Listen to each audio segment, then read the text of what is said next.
Hello everyone, we are Team Terror Trackers, and we will be introducing our terror incidents visualization. The dataset we utilized was a 40,000 case, 8 variable set, which detailed the terror incidents from 1968 to 2008.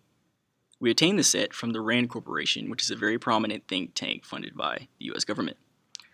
Our target users are government agencies who wish to understand these incidents and trends in them, as well as casual travelers who may want to know about potential dangers in their destination location. As you can see, we're looking at an empty map, which has two filters, a month filter and a year filter. Let's look at the year 2001 using our scrollable year bar. So as you can see, 2001 is clicked and is currently our active filter year. If we click on August, we can see that the map is populated with all incidents that occurred in August of 2001.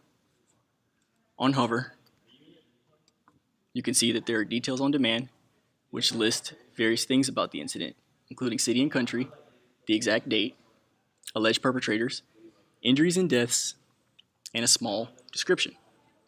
If we want to add more incidents, we can simply choose another month.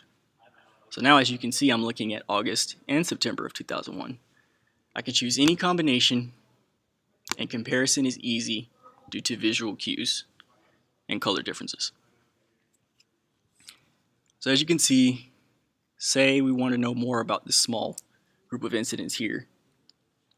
If we click on an incident, it can be centered on that incident, and this allows us to have a more in-depth view at smaller scale incidents.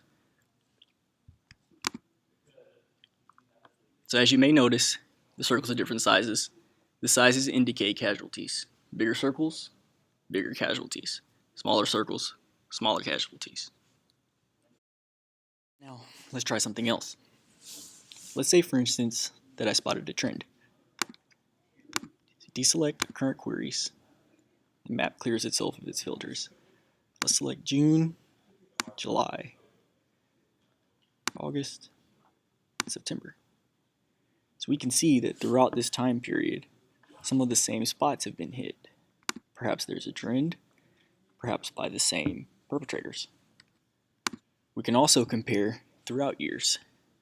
If I switch to 2002, the map will retain my queries of 2001, and I'm allowed to add on new queries.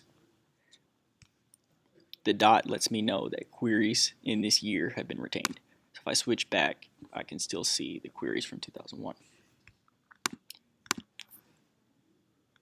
So now we can look at April of 2002 at the same time we see June and September of 2001. I have shown that we are able to compare incidents of months within years, as well as incidents in months across years. This allows us to answer questions about trends that we may have spotted and give you the power to analyze all these incidents in respect to time. So that's what we've been doing up until now, right? All we've seen is that we can analyze these incidents in terms of time. But what if we want something new? What if we want to drill down into these incidents and look more into their details? So let's try this. We can deselect all of my current queries and select February 2001. Now, as you can see, the incidents were filtered. So if we click here, this scrolls up our interactive dashboard, which gives us 3 charts: kills by country, kills by weapon, and this donut. This is a ratio of kills by perpetrator. What this allows us to do is see details based on the time that we've clicked on. So if I were to add more incidents, I click on March, you can see that all 3 of my visualizations dynamically update to include incidents that were added by this query.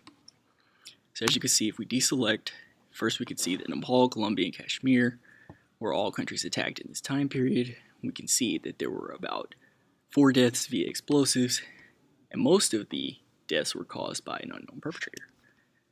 But adding March, we can see that new data gets added. There are new events that get added, as well as their kills, and as well as the perpetrators responsible for those kills. So as we add more data, we can see that everything is dynamically updated, allowing us to brush through time and see the details of different trends. We can choose any year, just like before, and add those queries, which update our information. So with that, our visualization comes to an end. Thank you guys for your time. We'll be happy to answer any questions if you have any.